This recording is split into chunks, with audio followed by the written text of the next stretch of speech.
उन लोगों का जीवन बाबा साहेब अंबेडकर की जो वाक्य है कि जिसके भीतर में सामाजिक कार्य का उत्सव नहीं होता है, वो व्यक्ति गोबर का कीड़ा जैसे गोबर में पैदा होता गोबर में मर जाता है, वैसे ही वो मर जाएंगे। उससे अच्छा ये होगा कि अपनी विरासत को बचाने के लिए, अपने इतिहास को बचाने के लिए जिन लोगों में सामाजिक कार्य का उत्साह है, वो 27 दिनों से यहां डटे हुए हैं। तो इसका ये मतलब नहीं कि जो 27 दिनों से यहां डटे हैं वही उन्हीं के भीतर में सामाजिक कार्य का उत्साह है। इस भारत में और भारत के बाहर भी ऐसे बौद्ध भिक्षु लोग भी हैं, उपासक उपासिकाएं भी हैं, जो अपने प्रदेशों से, अपने राज्यों से ये लड़ाई लड़ रहे। ये लड़ाई मात्र अकेले की लड़ाई नहीं है, लामाजी की लड़ाई नहीं है, प्रज्ञा सिंह भंते जी की लड़ाई नहीं है। तो दुनिया के जो बौद्ध है, उन दुनिया के बौद्धों की लड़ाई है। महाबोधि महाविहार क्यों मुक्त होना चाहिए? आप जानिए, महाबोधि महाविहार ये विश्व धरोहर है, और जो विश्व धरोहर है, उस विश्व धरोहर को कैसे सुरक्षित रखा जाता है और कैसे सुरक्षित रखना चाहिए। बीटी एक्ट होने के बावजूद भी बीटी एक्ट के माध्यम से जो राज्य सरकार जो है, जिनको नियुक्त करी है कि 4 हिंदू और पदेन अध्यक्ष, कलेक्टर और 4 बौद्ध, उस व्यक्ति के बाद भी ये विश्व धरोहर संरक्षित है। आज भी देखिए कि विश्व धरोहर की हालत कितनी गंभीर है। महाबोधि महाविहार जो है, कैसे पता चला कि सिद्धार्थ गौतम ने इस स्थान में ज्ञान को प्राप्त किया? कैसे पता चला? अगर सम्राट अशोक ने जहां जहां भगवान गौतम बुद्ध के चरण थे, उन जगह में सम्राट अशोक ने खुद जाकर माथा टेका, और माथा टेकने के बाद में उन्होंने महाविहार का निर्माण किया और 84,000 महास्तूपों का निर्माण किए। उसमें से बुद्धगया का महाबोधि महाविहार भी है। और सम्राट अशोक ने कि यही हिंदी देखिए, महाबोधि विहार जहाँ सिद्धार्थ गौतम ने ज्ञान प्राप्त किया, वो कैसे चिन्हित हुआ? कैसे जाने? क्या बुद्ध की प्रतिमा की वजह से जाने? बाकी क्या ठीक? क्या उस प्रतिमा को देख कर जाने? तो जानने के पीछे का कारण कि वहां सम्राट अशोक ने अशोक, जिसे हम अशोक स्तंभ कहते थे, वो अशोक स्तंभ उस जगह में उन्होंने लगाया। और वहां लिखा है कि यहाँ सिद्धार्थ गौतम ने ज्ञान प्राप्त किया, इस स्थल को मैं कर मुक्त करता हूँ, यानी टैक्स मुक्त करता हूँ। वो अध्ययन करने के पश्चात, वो पढ़ने के पश्चात वो चिन्हित हुआ कि यही जगह सिद्धार्थ गौतम ने ज्ञान प्राप्त किया और निर्वाण पथ को उन्होंने प्राप्त किया। तब जाकर आज इतना भी बोल पा रहे हैं कि ये जगह बुद्ध गया है, यहाँ सिद्धार्थ गौतम ने ज्ञान प्राप्त किया। शायद वो अशोक स्तंभ नहीं होता तो हम तो कभी नहीं जान पाते। अरे जिनकी संस्कृति नहीं है, जिनका इतिहास नहीं है, जिनका धरोहर नहीं है, वो लोग अपनी संस्कृति, अपनी धरोहर, अपने इतिहास को लिख रहे हैं, लिखने का प्रयास कर रहे हैं, बताने का प्रयास कर रहे हैं। हमारे पास तो जो हमारी संस्कृति है, धरोहर है, इतिहास है, सब कुछ है, लेकिन हम अपने धरोहर को भी नहीं बचा पा रहे हैं, अपने संस्कृति को भी नहीं बचा पा रहे हैं, अपने इतिहास को भी नहीं बचा पा रहे। वो संस्कृति ये धर्म, ये इतिहास क्यों बचाना है? जब तक आप संस्कृति, इतिहास और ये धरोहर को आप नहीं बचाएंगे तो आप अपने आने वाली पीढ़ी को क्या देंगे? जब वो पैदा होने वाली जो पीढ़ी है, जब वो आपसे सवाल करेगी कि हमारा इतिहास क्या है, हमारा धरोहर क्या है, हमारी संस्कृति क्या है, उस वक्त आप मुक्त हो जाए, आपकी जुबान साइलेंट हो जाएगी, आपकी जुबान रुक जाएगी। आने वाली पीढ़ी, आने वाले इतिहास को बताने के लिए हमें अपनी संस्कृति, धरोहर, इतिहास को बचाना पड़ेगा। महाबोधि महाविहार ये हमारी संस्कृति, धरोहर का एक महत्वपूर्ण हिस्सा है। ये हमारे लिए ही नहीं है, ये विश्व के लिए है। विश्व के शांति का पैगाम देने के लिए है, करुणा का पैगाम देने के लिए है, मैत्री का पैगाम देने के लिए जगह है। लेकिन करुणा, मैत्री का पैगाम देने वाली जगह आज किसके कब्जे में? कौन संचालित कर रहा है? क्यों? आज बताइए। दुनिया के लोग भगवान बुद्ध के इस धरती को नतमस्तक होने के लिए आते हैं। हम खुद नतमस्तक होने आए और लोग चाहते हैं कि ये भगवान बुद्ध की जमीन में मेरे जन्म नहीं हुआ है, लेकिन मैं भगवान बुद्ध की धरती को मेरे माथा टिक जाए और यहाँ आके मैं कुछ काम कर लूं, कुछ दान कर लूं। ऐसे देश दुनिया के लोगों की भावना होती है और वो पवित्र मन से महाबोधि महाविहार को जो डोनेशन देते हैं, क्यों देते हैं, किसके लिए देते हैं? अगर वो जो दान आ रहा है, जो डोनेशन आ रहा है, अगर वो सही रूप से खर्चा हुआ रहता तो ये चारों तरफ से बौद्ध गया के चारों तरफ सभी लोग बौद्ध दिखाई देते हैं।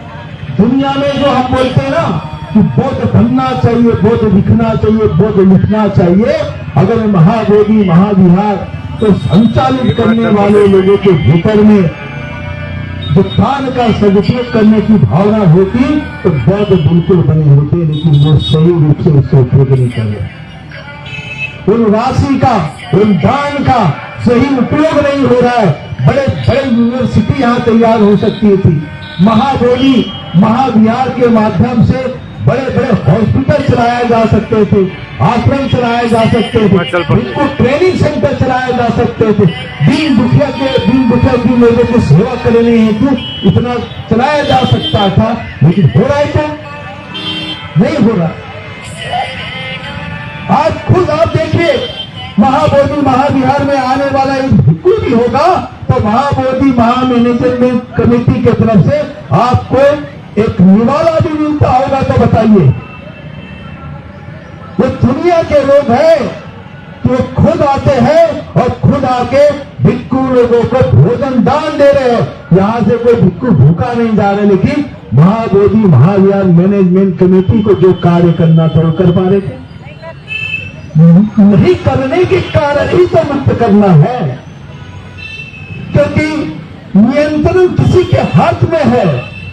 एक घोड़े की लगाम, जो जानवरों की जो लगाम जिस तरीके से होती है, वैसे मैनेजमेंट कमेटी में जो लोग हैं उनके नाक में लगाम डाल दिए, जो लगाम खींचते हुए वैसी होता है। घोड़ा होगा तो जानवर होगा, आप उसको छोड़ेंगे, भूल देंगे, वो आगे बढ़ेगा और लगाम जैसे खींचेंगे तो लगाम खींचने के कारण रुक जाएगा। ये हालत है मैनेजमेंट कमेटी की। और हम कैसे बोलेंगे कि आपको 4 बौद्ध दे दिए?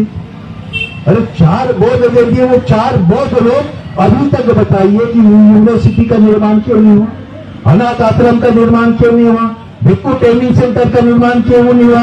ये महाबोधि मैनेजमेंट कमेटी के लोग बताए कि वो जो आने वाले दान का आपने कितना उपयोग किया, आने वाले दान को आपने कहां खर्चा किया, बुद्ध धर्म के प्रचार के लिए कहां खर्चा किया, कितने भिक्खु लोगों को तैयार किए, कितने भिक्खु लोगों को तैयार किए। चले तो भिक्खु चारितम बहुधन हिताय बहुधन सुखाय करे, आपने कितने लोगों को भेजा? तो बुद्ध की क्रांति कैसी होगी, बुद्ध का धर्म कैसे फैलेगा? तो बाबा साहब की अनुयायी है। खुद आनंद कौशल जी कहते थे कि जब मैं वर्धा में उतरता था तो मुझे 4 लोग भी लेने नहीं आते थे, लेकिन बाबा साहब अम्बेडकर के दीक्षा के पश्चात जब मैं वर्धा रेलवे स्टेशन में उतरता था तो लोग मुझे लेने की ताकत में लग जाती थी, लेने आते थे। तो बाबा साहब की वजह से बाबा साहब के भिक्खु है, एक बोधिसत्व के भिक्खु है, जो आज तो हम सब क्रांति कर रहे हैं। ये कास्ट चीवर है, ये कास्ट चीवर का बहुत बड़ा ताकत है। लेकिन मैनेजमेंट कमेटी को कल का नहीं बनाया, एक कमेटी चलाना नहीं होता उसका। आप उस राशि का कैसे उपयोग कर रहे हैं? क्या हम वोट बनाने के लिए कर रहे हैं? वोट बनाने के लिए नहीं हो रहा है। तो इसलिए उन ऐसे लोगों को, निष्क्रिय लोगों को दिखाया जाता है कि जो उनके हाथ में लगाम होती है। कि सरकार बीटी एक्ट बनाया, लेकिन इस एक्ट को चला कौन? राज्य सरकार चला रही। ये बताइए, खुद हमारे बीच में महादेव प्रज्ञाशील भंतेरी जी थे, 6 साल थे। बीटी एक्ट होने की वजह से इनके मन की भावना थी, जितना इन्होंने काम बीटी एक्ट के तहत था उतना उन्होंने किया, लेकिन इनके मन की खुद की भावना थी कि बहुत बड़ा एक विश्वविद्यालय निर्माण करने, लेकिन कर पाएगा? क्योंकि लगाम किसके हाथ में थी? राज्य सरकार के पास थे। लेकिन फिर भी अम्बेडकर का भिक्खु जो होता है वो क्रांतिकारी होता है, क्योंकि उसके भीतर में सामाजिक कार्य का उत्साह होता है। लेकिन जो क्रांतिकारी होता है वो व्यक्ति कैसे न कैसे कुछ न कुछ करता है। तो बहुत कुछ भंते जी ने भी किया है। ये आंदोलन अनागरिक धर्मपाल जी के वजह से चलते आया और धीरे धीरे चलता आया। यह आंदोलन खत्म नहीं हुआ था, बुद्ध जयंती के नाम से आंदोलन चलता था, लेकिन उस आंदोलन को गति नहीं मिली। हमारे आकाश लामा जी ने, प्रज्ञाशील भंते जी ने जो गति दिया, वो गति अभी आग की तरह जंगल में जिस तरीके से आग लगती है, एक तिल्ली आप जंगल में फेंक दीजिए, वो चारों तरफ फैल जाती है। उस तरीके से आकाश लामा जी, प्रज्ञाशील भंते जी ने जो आग लगा दी है, वो आग भारत में नहीं पूरी दुनिया में इतने रफ्तार से फैल गई है कि वो आग अब बुझने का नाम नहीं लेगी। क्योंकि जब तक बीटी एक्ट निरस्त नहीं होगा तब तक वो बुझने का नाम लेगी क्या? तब तक बुझने का नाम नहीं लेगी। और आकाश लामा भी नहीं है, आप जितने लोग बैठे हैं, मैं खुद स्वयं और जो यहां तक नहीं आए, सभी इस आंदोलन की हिस्सेदारी है। और इसको मुक्त करना है, और मुक्त कैसे करना है, उस एक्ट को कैसे बनाना है, बहुतों की कैसी भागीदारी होना है, इसके बारे में भी चिंतन होना चाहिए। नहीं तो सवाल बार बार उठता है कि अरे किस बहुतों को दिया जाए, किसके हाथ में सौंपा जाए। ये बोल देंगे ऐन वक्त में जब मुक्त होने की जब पारी आएगी, ये बोलेंगे कि बहुत कौन लोग हैं, हम किसे सुपुर्द कर दे। तो इन्हीं के जो बनाए हुए जो भिक्षु है, उन्हीं को आगे करके सुपुर्द करने के लोग बहुतों को हमने दे दिया। इसलिए आंदोलन के हिस्सेदारी, आंदोलन में हिस्सा लो, भाग लो, अपने मूवमेंट को दिखाओ, फोरम को दिखाओ कि ये फोरम ही मुख्य सूत्रधार है। इस फोरम के माध्यम से ही ये आंदोलन को गति मिली है। और सरकार को हमने इतना विवश की बात नहीं, सरकार को इतना बताना है कि जो भी बीटी एक्ट को निरस्त करना है और नए से एक्ट बनाना होगा तो फोरम से बात करे बगैर नहीं बनाना होगा। इस तरीके से उनको समझाना होगा। नहीं तो सरकार तो बहुत उल्टा सीधा करते हैं, क्योंकि लगाम उनके हाथ में है। तो हम बाबा साहब के अनुयायी के लोग हैं, बाबा साहब अम्बेडकर को मानने वाले लोग हैं। भगवान बुद्ध की धरती है, यहाँ से करीबन 5 किलोमीटर का जो एरिया जो था वो शांतिपूर्ण ढंग से होना चाहिए था। लेकिन आप खुद देखो कि महाबोधि महाविहार के करीब डीजे बज सकता है, महाबोधि महाविहार के करीब बाइक मोटरसाइकिल जा सकती है, शोरगुल हो सकता है। ये कैसा विश्व धरोहर है? अगर ये विश्व धरोहर था तो विश्व धरोहर ये माने होते तो वहां बम ब्लास्ट होता, वो तो खुद चाहते खत्म करते, क्योंकि बुद्ध को खत्म किया गया है। बुद्ध को कहीं ग्राम देवता, इस तरीके से बुद्ध को विकृत कर दिया गया है। आज के बिहारों को जो सम्राट अशोक ने 84,000 स्तूप बनाए, उन 84,000 स्तूप में गिने चुने स्तूप दिखते, बाकी सब स्तूपों को विकृत कर दिया गया है। आपकी बुद्ध की प्रतिमा है, कहीं देवी का रूप ले ली है, कहीं ग्राम देवता का रूप ले लिए। हम जाने बुद्ध है लेकिन वो रूप ले लिए, तो किसने रूप किया? अरे वो कुछ भी कर सकते हैं। तो बुद्ध धर्म को बताना कैसे, बचाना कैसे होगा? ये आपके विहारों को ध्वस्त कर सकते हैं, आपके बुद्ध की प्रतिमाओं को ध्वस्त करते हैं, लेकिन यहां तक 84,000 स्तूपों को तोड़ने के बाद भी यहां तक बुद्ध धर्म कैसे आए, इस बात को जानो। अरे वो प्रतिमाओं को ध्वस्त कर देंगे, बिहारों को कन्वर्ट कर देंगे, लेकिन यहां तक बुद्ध धर्म आने का पीछे का कारण था कि बुद्ध धर्म को लोगों ने आचरण में उतार कर रखा था। आपका चिवर फाड़ के फेंक सकते हैं, आपके बदन से चिवर उतार सकते हैं, लेकिन ये बुद्ध धर्म कैसे बचेगा? लेकिन आपके भीतर में बुद्ध धर्म होगा तो आपके हलक में हाथ डाल के धर्म को निकाल सकते थे? निकाल सकते? नहीं निकाल सकते। इसलिए बुद्ध धर्म को आचरण में लेना होगा। तो डरते क्यों है? भिक्षुओं से डरते क्यों है? ये भिक्षु सिर भारी होता है, भिक्षु आचरण भारी होता है, और भिक्षुओं के आचरण से, भिक्षुओं के सिर से डरते हैं। वो जानते हैं कि उनके बदन से चीवर भी उतार दिया जाएगा, लेकिन बुद्ध धर्म उनके हलक में है, बुद्ध धर्म उनके आचरण में है, तो जानने के कारण वो डरते हैं, इसलिए इतना बजा रहे हैं, इसलिए आज को फैला रहे हैं। महाबोधि महाविहार के आसपास तो इतनी जमीनें ले लेंगे कि एक बड़े से बड़ा अपना मंदिर होगा, बिहार होगा, वो खुद बना लेंगे। वो खुद दबाना चाहते हैं, विश्व धरोहर को दबाना चाहते हैं। हम तो सरकार से खुद मांग करते हैं कि 5 किलोमीटर के एरिया तक किसी भी बिहार नहीं होना चाहिए। आप लुम्बिनी जाके देखो, वहां की सरकार ने जो जहां सिद्धार्थ गौतम का जन्म हुआ, उसको पूरे कैंपस के रूप में ले लिया। बिहार के अलावा वहां कोई दुकानदारी नहीं है। सरकार चाहे तो सारे दुकानदार को लोगों को दूसरी जगह दे सकती है, लेकिन नहीं करेगी। लेकिन विश्व धरोहर बता के विश्व से पैसा लेना चाहेगी। अभी बताइए, बुद्ध गया आने के लिए कितना अच्छा मार्ग है मार्ग? कितने दिनों के बाद मार्ग बन रहा, लेकिन वो भी मार्ग पूरा नहीं। हवाई अड्डा का क्या हालत है? यहां मेट्रो बना है, मेट्रो संचालित नहीं है। एक बिहार से दूसरे बिहार को कनेक्ट नहीं किया गया है, मनमानी चल रही है। विश्व धरोहर को सुंदर बनाने की जरूरत है, सजाने की जरूरत है।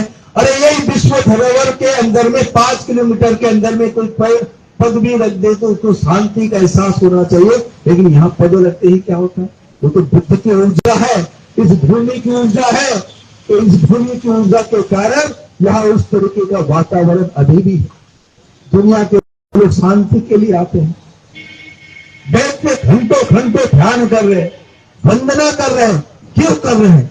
क्योंकि अपने मन की शांति के लिए। और वही चीज हमको करना है। ब्रिटिश एक्ट को निरस्त करने के लिए पूर्णतः मेहनत करना है। आप सब लोग भी मेहनत कर रहे हैं, मैं भी एक इसका हिस्सेदारी निभा रहा हूं, और मिलकर करेंगे। आपस में जो मन मुटाव है या मन मुटाव की भावना है, उसको नष्ट करना होगा। भगवान बुद्ध का संघ, ये संघ की गरिमा है। भगवान बुद्ध ने ऐसा संघ बनाया है कि आप अकेले से नहीं होगा। भगवान बुद्ध का संघ ये है कि आप आपस में आकर बैठो, एक कमरे में 4 लोग सो, वो संघ है। भगवान बुद्ध का एक ऐसा संघ है जो नियंत्रित है, बेलगाम नहीं है, खींचा हुआ है। भगवान बुद्ध भी नहीं भी है, लेकिन विनय है और लगाम पे चलता है। कोई भिक्षु होगा, उपासक होगा, उपासिका ही होगी, वो बेलगाम नहीं होते। इतना सुंदर बुजुर्ग का धर्म है। हम बंधे भी हैं लोग, बंधे कि नहीं बंधे? बंधे भी लोग। कई लोग आजाद होना चाहते हैं, आजादी से बात करना चाहते हैं, लेकिन आजादी से बात अकेले बात करने से नहीं होगा, सामूहिक तरीके से बात करना होगा, साथ में सोना होगा। इसलिए कई लोग बोलते हैं, विदेश के लोग जब गाँव में बच्ची जब चांटिंग कराती है तो लोग वो बताते कि देखो पीसफुल ढंग से, शांतिपूर्ण ढंग से एक लाइन में कैसे विदेशी लोग बैठे। अरे मैं ये बताऊंगा हमारे भारतीय भिक्षु लोग कैसे हैं। एक गादी में, एक चेयर में, एक छोटे से तकिए में दो लोग चिपक चिपक के बैठते हैं। ये मैत्री का संदेश है। हम आपस में चिपक चिपक के बैठते हैं। यही तो खुद सिखाना चाहते हैं कि साथ में चिपक के बैठो, साथ में रहो। यही तो सिखाना चाह रहे, अलग अलग ना चलो। यही तो सिखाना चाह रहे। जो अलग अलग भी जाते होंगे, इस आंदोलन से जुड़ना है। बैनर किसका है किसका नहीं, लेकिन बीटी एक्ट जो है उसको निरस्त करने के लिए जो भी बैनर होगा उसमें आवाज बुलंद करो। आवाज बुलंद होने के बाद में कैसा एक्ट बनेगा, जब सरकार बात करेगी तो उसमें हम लोग अपने अपने तरीके से विचार मांगा जाएगा। सरकार ऐसे ही कोई बात नहीं थोपेगी। सरकार जब कानून लाती है तो देश से विचार मांगती है कि ये कानून कैसे होगा। आपके विचारों को पालन करेगी, मानेगी, वो बात का मैटर है। लेकिन इस लोकतंत्र में विचारों को मांगा जाता है कि बहुत से लोग विचार नहीं देते, भेजते नहीं, लेकिन पूछा जाएगा, आपसे भी पूछा जाएगा। जो आंदोलन के जो हिस्से भी नहीं होंगे उनसे भी पूछा जाएगा, और पूछने के कारण आप सबको अपने अपने विचार भेजना होगा। और इसलिए बौद्ध लिखो और बौद्ध बनो, ये अभियान को तेज करना होगा। हम आंदोलन को तेज करेंगे, आपके नाम के साथ में बौद्ध होना चाहिए। बहुत सारे भिक्षु है जो पुराने नाम लेके जीते हैं। क्या करेंगे पुराने नाम को लेकर जीते हैं? परिवर्तन कैसे होता है, क्रांति कैसे होता है? बाबा साहब अम्बेडकर ने दीक्षा की बात करी। दीक्षा के साथ में बाबा साहब क्या धर्मांतरण के साथ साथ नामांतरण भी होना चाहिए। जो अपना धर्म बदलता है, जो नाम नहीं बदलेगा, वो कैसे बौद्ध हो सकता है? आपके गैजेट में भी वह चेंज होना चाहिए। कल जाके आप में से जितने आंदोलन करने बैठे कि ठीक है हम आपको बौद्ध करके रखते, जब आपसे डॉक्यूमेंट लेंगे तो क्या करोगे? तो वो उन्हीं को बना देंगे। है उनके पास में बौद्ध। अभी जैसे मैनेजमेंट कमेटी में दिखा देंगे बौद्ध करके, दिखा देंगे बस। उनके पास सब यंत्रणा है। आपका सारा पैसा कहां जा रहा है? देश दुनिया से आने वाला पैसा कहां जा रहा है? अरे दूसरे जाति धर्म के लोग देश दुनिया से आने वाला पैसा हम बौद्ध करके वो वेबसाइट बना रहे हैं, उन तक जा रहे हैं, दान ले रहे हैं, फोटो खिंचा रहे और थोड़ा मोड़ा काम करके दिखा रहे, और हम एक मिनट की टंगड़ी खींच रहे बस। अरे आपका पैसा दूसरा लेके जा रहा है, आप क्या उसकी टंगड़ी खींचते हो? अरे जाओ लेकर आओ। यहाँ जितने भी बड़े बड़े मूर्ति बुद्ध के नाम पर आएंगे, दान करेंगे, सब करेंगे, तो करने के लिए तैयार है। लेकिन पैसा आप देखिए ना, एक यूट्यूब चैनल चल रहा है, वेबसाइट देखिए, पूरा पैसा कहां जा रहा है? तुम्हारे नाम का पैसा आ रहा है। तुम उतने शिक्षित नहीं हो, उतने इंटेलिजेंट नहीं हो, दिमाग नहीं चलता। कोई हमारे भिक्षु आगे बढ़ गया तो बोलते अरे वो कैसे आगे बढ़ रहा? ठीक, लाओ उसका पैर दिखाओ मेरे, मैं खींच के देखता हूँ कितना पीछे आता है। तो जो काम करने वाले भिक्षु है उनको गाली दी जाती है। हम लोग सब गाली खाने वाले लोग। अगर समझ लेना कि आपकी निंदा होती है, आपको गाली देती है, कोई देता होगा, तो वो दो प्रकार से, एक समझ लेना कि आप ठीक ठाक रास्ते पे हो, और दूसरा ये समझ लेना कि गलत रास्ते में जाने से आपको डर हो जाएगा। ये समाज कितनी मजबूत समाज है बाबा साहब की। तो बाबा साहब की समाज कोई भेड़ बकरी नहीं है कि किसी के पीछे भी लाइन से चलो।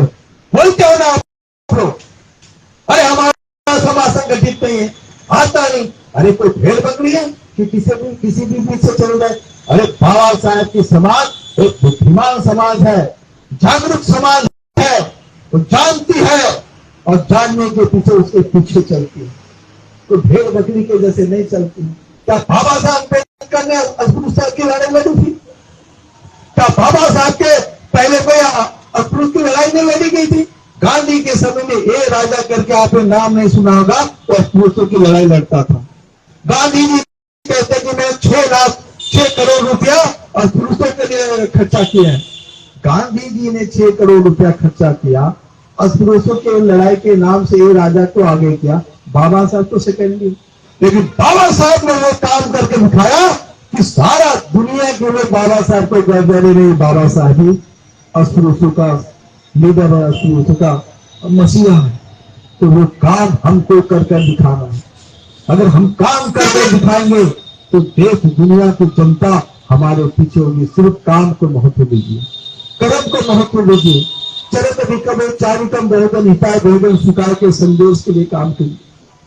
तो मेरी अपील है, और मैं यहां से अपील करता हूं कि यहाँ जो महाबोधि मुक्ति आंदोलन के लिए जो आंदोलन चल रहा है बोधगया में, 27 दिनों से आंदोलन बिल्कुल निरंतर चल रहा है।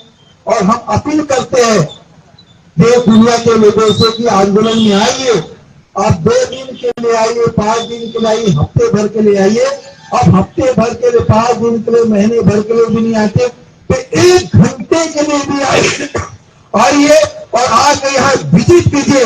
और विजिट करने के बाद में कुछ देर यहाँ बैठिए और कुछ देर बैठने के बाद में खाली हाथ मत आना, खाली हाथ मत आना। अगर कुछ नहीं ला सकते तो बुद्ध के नाम से 1 रुपया, धम्म के नाम से 1 रुपया और संघ के नाम से 1 रुपया, ऐसे मिला के 365 दिन का 1075 रुपया लेकर आओ। और 1075 रुपया उतना भी नहीं ला सकते तो अपने घर से 1 मुट्ठी चावल लाना और 1 मुट्ठी चावल यहां देना और 1 मुट्ठी चावल से यहां जो संगदान किया जाएगा। आने के साथ साथ खाली मत आओ, यहाँ जो भिक्खु बैठे हैं उन भिक्खु को दान दो।